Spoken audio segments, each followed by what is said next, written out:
Hello, this is Angelia, and you are listening to or watching the podcast, Why You Do What You Do. The podcast that talks about human development and psychology to maybe help you figure out a little bit more about why you do what you do. And last time, we were talking about stress, and, the different levels and causes of stress. And we're going to take back up on stress because that's the number one killer in this country, and everybody feels it, upon occasion. Stress is under increasing scrutiny as a factor in such diseases as hypertension, heart ailments, stroke, diabetes, osteoporosis, peptic ulcers, I think I'm working on number 14 now, and cancer. Stress seems to cause blockage of the arteries, which can lead to cardiovascular disease. Middle-aged men with high levels of anxiety or tension are more likely to develop high blood pressure later in life. So, it behooves you to get your stress levels down. Excuse me. And are 4 to 6 times more likely than less anxious men to die of sudden heart failure. So, if you're a more anxious person, it's more likely that you're going to drop like that than someone who is not such an anxious person. Female nurses who work rotating night shifts, which tend to be upsetting to the body's natural rhythms, for more than 6 years are more likely than co-workers to have heart attacks. And it's, the stress level, and that's hard on your body. You need rest. However, the role of stress in heart disease has been questioned. In a 20-year longitudinal study of Scottish men, those who reported the most stress were less likely to show signs of heart disease or to die of heart attacks. So that might be a genetic thing. These men tended to smoke more and exercise less than the other men in the sample, and they had higher socioeconomic status. Thus, the benefits of high SES may have helped to offset unhealthy lifestyles and to moderate the effects of stress. So, the better off you are socioeconomically, the less stress you have, which goes to make sense. Now, I'm not saying if you're rich you don't have stress, because certainly you do. There's always going to be something that causes stress in your life. But there's something to be said where, these well-meaning people who say, if we pay all of our folks, everybody's going to be happy and our country will be a better place. In theory, that's great. In practice, there's always corruption, so actually making that happen, it's probably not going to happen here in the human world.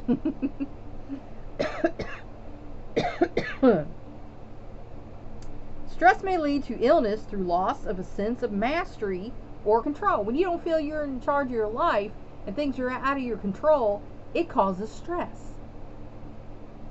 When expectations of control are violated, and that's one of the things they teach in Buddhism, is that your expectations are what causes you problems. The event itself did not cause you the problem. Your expectations and reactions cause you the problem. Any given thing is a neutral thing. It's your reactions to it that are either positive or negative. Chronic stress-related problems tend to compound the physiological effects, meaning it affects, your body as well. Dramatic evidence of the power of stress comes from the reactions of New Yorkers to the September 11th, 2001 terrorist attacks on the World Trade Center. And my little boy was a toddler when that happened. Well, my little boy, he's 24 now, but he was a toddler when this happened. And he was watching this on the news because I was watching it on the news, awestruck. He said, "Mom, is that real?" And I was like, "Yeah, honey, it is real. Some bad men did this bad thing." And I explained it to him as best I could, but he was just awestruck.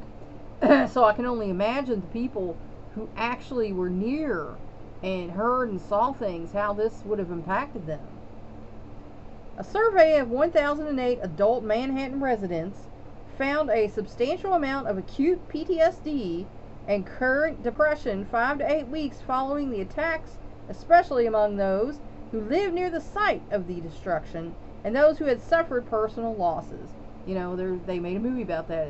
I think it was Extremely Loud and Incredibly Close, or something to that effect. You know, 1/3 of the respondents, especially those who experienced PTSD or depression, reported using more alcohol, marijuana, or cigarettes since the attacks because they're trying to cope with this stress. Now, these are all bad ways to cope with stress, so we need to find more positive ways to cope with the stress in our life. You know, exercise, therapy. There are more positive ways, to cope with stress. Managing stress. To some degree, stress is normal throughout adulthood. Let's face the facts. You're going to have stress in your life. Nobody did not have stress in your life. Look at Jesus. The Pharisees and the Sadducees was stressing him out just about every day. He didn't show it, though. He didn't feel stressed like we do. But, everybody has got something that's going to be stressful. Middle-aged people may experience different kinds of stressful events than younger adults, but consistent age differences in numbers of stressful life events have not been found. So we're all going to have stress, whether you're a little kid and you're worried about a test at school, or you're worried about your performance evaluation at work. It's just going to be a fact of life that there's going to be something stressful in your life. On the other hand, health-related daily hassles, such as problems with parents, and me and my husband are in that sandwich generation. We have elderly parents that we're helping, and even though most of our kids are out of the nest, they still need us every now and then for some help, whether it be financial or to learn about paperwork of some certain kind, what they need to do this. They're still coming to us. Thankfully, they're not in the home still. Well, one of them is still, but I'm not going there. But we're feeling the squeeze. Children, spouses, work, relatives, and money tend to decrease with age, and that is true. My grandma told me years ago, you'll never have any money until you're in your 50s when you get your house paid off, and then you'll have some money. And she was right. We never had any money until we got our house paid off. And that's why my husband didn't want to get another mortgage. I did. I wanted to move. This current situation is not great. The neighborhood has got problems, and it's not the neighborhood we moved into. His logic was, we're going to retire, and then we're going to have the money to build the house we want. So why take out a mortgage now and then have to sell the house later? I begrudgingly said okay, but I think we should have moved.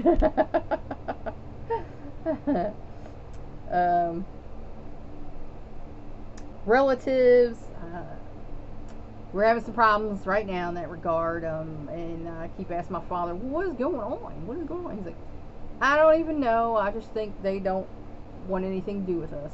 And I'm like, well, whatever. I didn't have any problem with them, so I don't understand what that's about, but okay.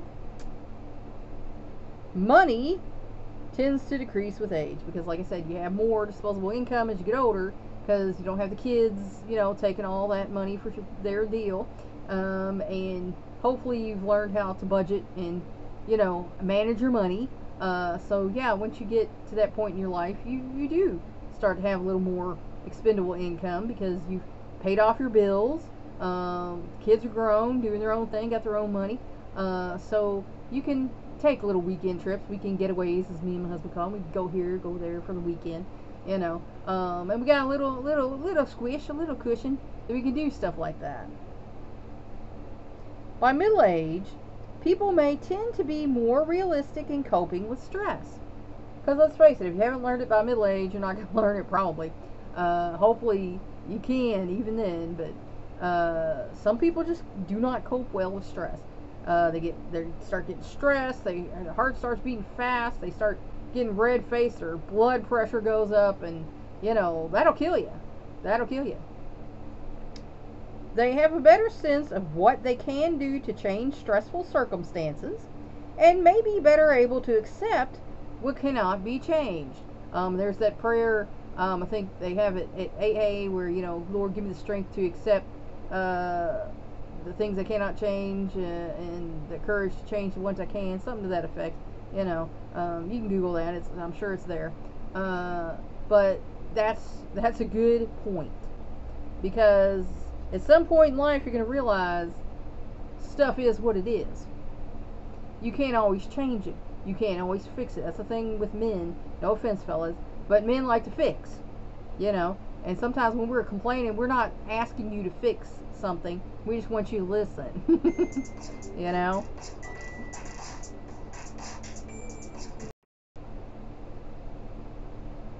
Sorry about that. That was my son calling. Had to take that call. They also have learned more effective strategies for avoiding or minimizing stress, which we should all do. For example, instead of having to worry about running out of gas on a long trip, they are likely to check and make sure the gas tank is full before starting it. Just common sense stuff. Keeping yourself a step ahead so, disaster doesn't strike at every given moment. In the classic longitudinal grant study of Harvard, men born around 1920, and those who also between ages 20 and 60 experienced large numbers of severe life events were most likely to suffer major depression. And that's because, when you are stressed out, of course, that produces the cortisol, which causes your, reactions. And it also can, depress your nervous system to the point where you're just like, it's too much, I'm overwhelmed, why bother? However, depression did not occur among men who used the most adaptive defenses, who adapted to stress in ways that helped them make the best of bad situations. And that's what you have to do. You have to adapt to stress. It's just going to be a part of your life. And you have to make the best of a bad situation. It's like I tell my kids, because they had a grandparent that they don't like listening to. And I'm like, I know, consider the source, I understand, but even a broken clock is right twice a day. So you should always listen and, see if there's anything right in the statement. So bad situations are just what they are. You can't stop bad situations from happening to you. They're going to happen to you. You can make wise choices for yourself so you don't put yourself in such bad situations. But, you're going to have to deal with stress. It's going to happen. Make good choices for yourself. Similarly, use of adaptive defenses tended to protect World War II combat veterans from PTSD. So, by using these defenses to keep themselves from spiraling, it helped them with their PTSD. In another longitudinal study, men who used adaptive defenses between ages 20 and 47 were more likely to see themselves as having good physical health and vigor at age 65, regardless of their actual physical condition. So they had a more positive outlook. Like we were saying earlier about your glass being half full. If you have a more positive outlook and your glass is half full, then it can be filled, But if you have a negative outlook and your glass is half empty, there's nowhere to go but down. Stress management workshops teach people to control their reactions through such techniques as relaxation, meditation, and biofeedback. And a lot of counseling centers have these things going on. Go on, Google ones in your area and see, who has these things, because it's only going to help you, There's no shame in admitting you have a problem. Get yourself some help. Take care of yourself.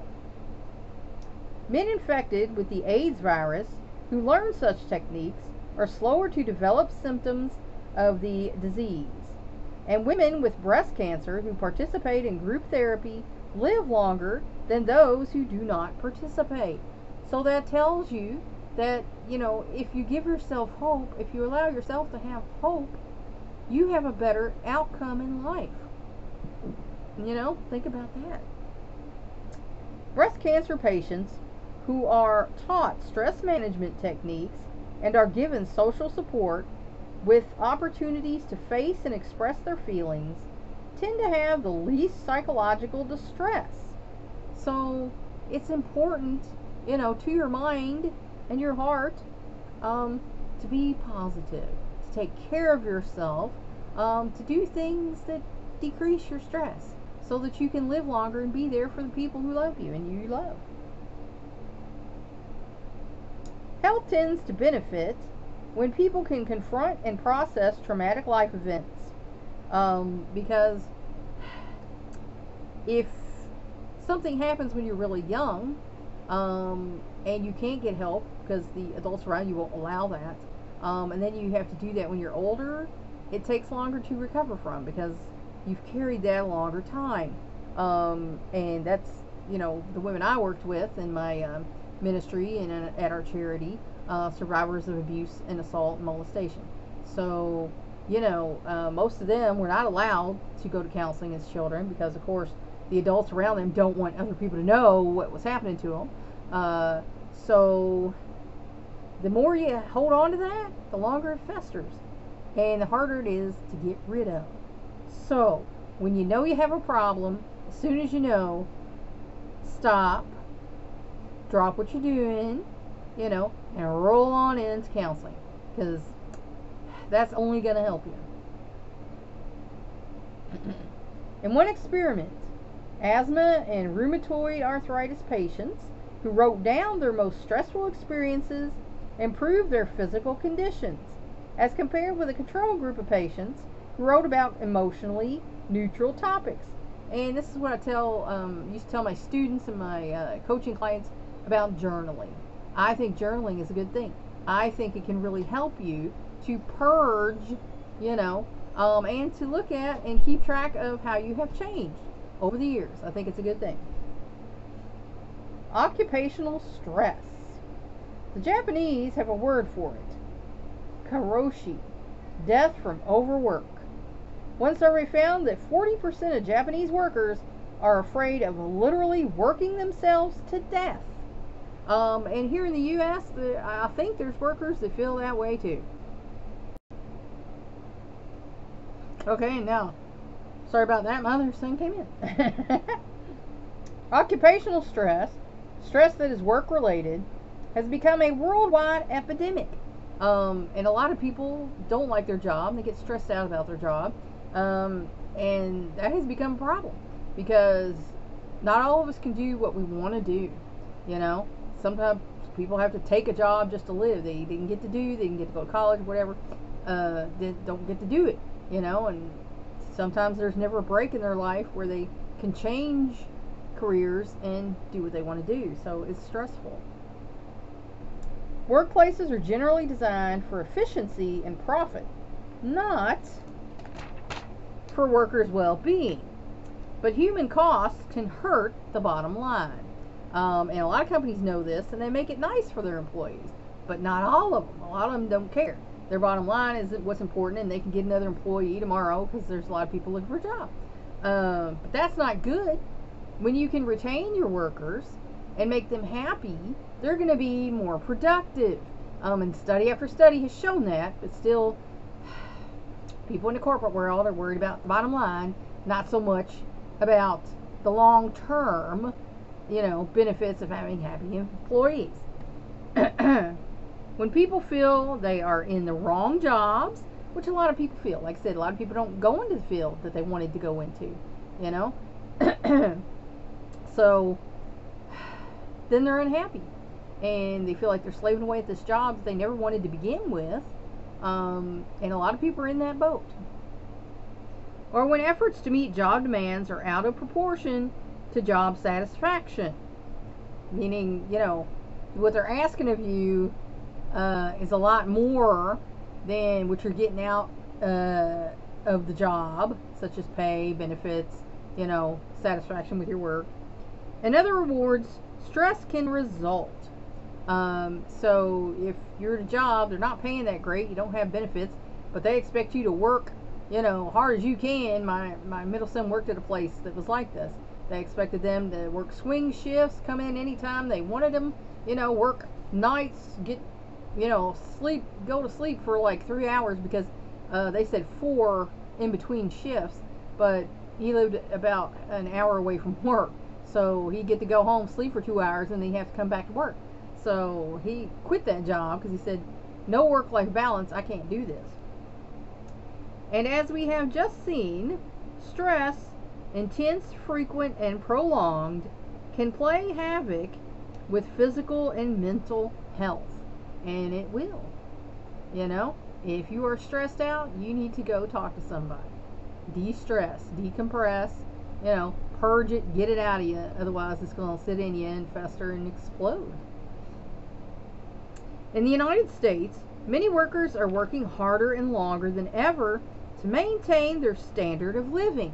And that's because inflation just keeps going up and up. I mean, look at the housing market now. It's crazy.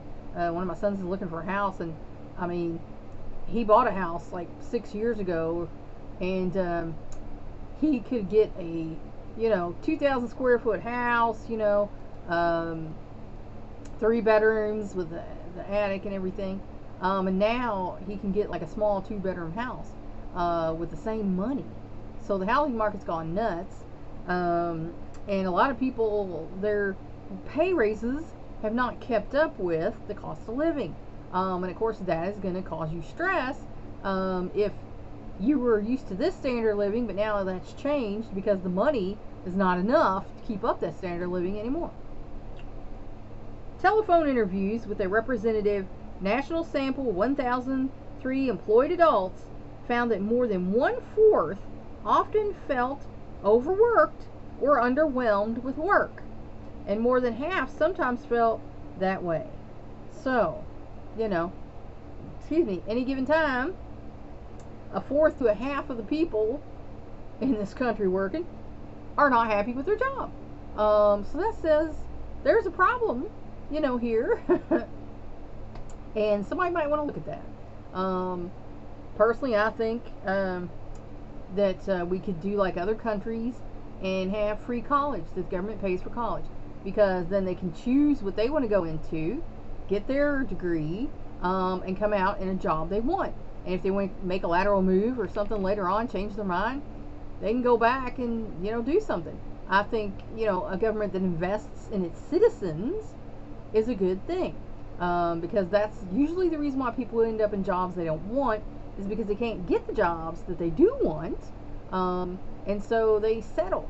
And when you settle for something, as we all know, if I wanted a piece of chocolate cake, but the store was closed, couldn't get it, but I could get this, candy bar at the corner store, I'm settling. It's not going to be as good because my mind wanted this thing, and that's just part of life. We have to settle sometimes, and we're not going to be happy about it because we want what we want. And, as human beings, we're the only animal that has these expectations, and sometimes our expectations are not going to be met. Employees who feel overworked or who believe that their skills are not adequately recognized, and there are people that way too. I worked at one job and I was definitely overworked. Every piece of paper that came in that place was my responsibility to deal with. My efforts were not recognized. In fact, they were criticized. When it's like, oh wow, I'm working 4 times faster and more efficiently than these other folks, but yeah, they get to do what they want. They get to bring their food in, eat at their desk, and walk around and shop online. But I'm not even barely allowed to go to the bathroom or take a lunch. There's a little double standard here, and it's a problem. Or who do not have their clear goals, and some people don't. They don't know what they want out of life. They don't have clear goals. It hasn't materialized in their mind yet what they want out of life. Tend to show high stress and low morale and productivity. And that, just makes common sense, because if you don't know what you want, you can't get what you want, right? And if you're stressed out, then you're going to stress out other people around you, because it's contagious. Not literally, it's not a disease, but if you're around people who got negative attitude all day, you're going to start picking up that negative attitude, because it rubs off. Overworked employees tend to make mistakes, as we have all probably seen from, customer service folks that we've had to deal with. We had a problem with that at Burger King. The guy never did get the order right. Never did. Finally gave us enough food that we said, okay, good enough, but he never did get the order right.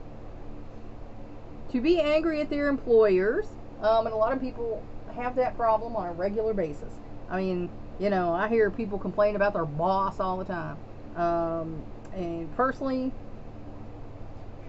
I knew it was too important to me in my life to not be stressed out. So once the boss got to be that big of a problem where they were affecting my life, it's like, you know what? Not worth it. I'm going to go find another job. To have problems with health and family life, because it does affect your health. Stress, as we heard, can give you heart problems. It can give you high blood pressure. It can lead to other things like diabetes and things because of what you do, things you do to try and cope, self-medicate, if you want to call it that. And if you're bringing it home to your family, your spouse is not going to be happy about that. They don't want to hear this crap. They had their own day. And you should never take out what happened at work on your kids. They had nothing to do with it. So when you come home with the stress from work, leave it at the door. Like, wipe your feet at the doormat and pretend that's all the crap that happened today at work. I'm wiping it on the doormat and leaving it there. Don't bring it in your house. To neglect themselves and lose sleep. And again, we know people, when they get too stressed out, they don't take good care of themselves. Their personal hygiene can suffer. And, they don't take care of their homes, and, they don't sleep good at night.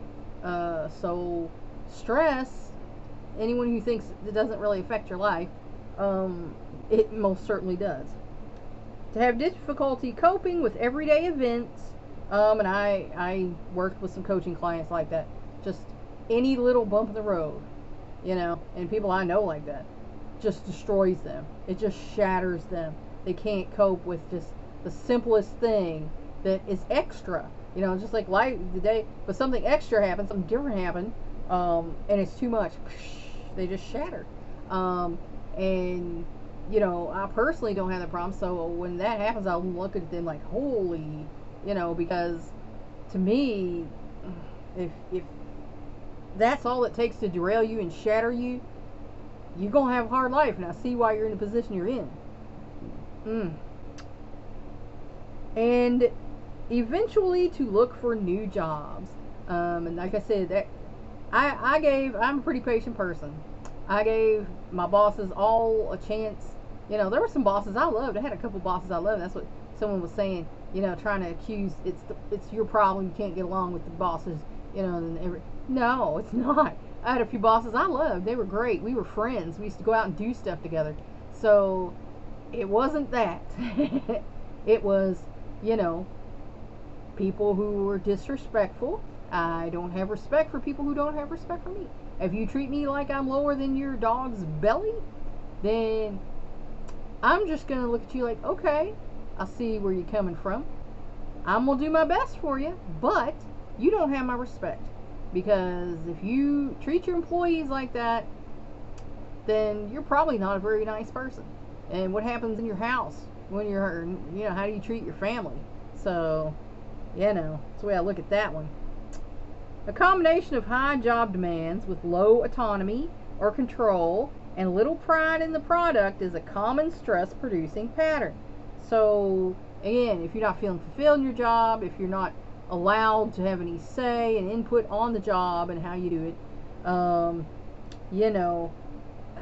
you might not believe in the way things are done, and a lot of companies have like a suggestion box, or they have meetings where you can talk about stuff, and that should be listened to and allowed, because sometimes people have good ideas that you didn't think of. You have to learn how to tap your talent. So bosses, listen to folks, because sometimes they might have a better idea than the one you came up with. And you're going to have to be a good, secure person and swallow your pride and say, you know what, I like that. That sounds better than what we're doing now. Let's implement that and see how it goes for about a month or so. You know? Which increase the risk of high blood pressure and heart disease. So again, it can kill you. Among 10,308 British civil servants aged 35 to 55, low job control and an imbalance between effort and reward were strongly associated with increased coronary risk during the next 5 years. So yeah, if you're stressed out about work, it can kill you. You can just drop dead. On the other hand, employees with a high degree of responsibility on the job who lack confidence in their ability to carry out their responsibilities are also under stress and tend to be vulnerable to respiratory infections. So that's another good reason to train your employees. You know, have a training manual and let them know what's expected of them. And if you're going to bump somebody up from a lower position to a higher position, give them a quick, learning session on that, so they feel like they can do their job, because you don't need everyone stressed out. And that's where I'm going to leave you today. I hope this helped you figure out maybe a little bit more about why you do what you do. Thanks for watching. Please like and share this educational program so we can spread it around the world. If you want to help me out, subscribe to my YouTube channel. If you want to help me out even more, go to my Patreon page and become a patron. That's all for now. Until next time.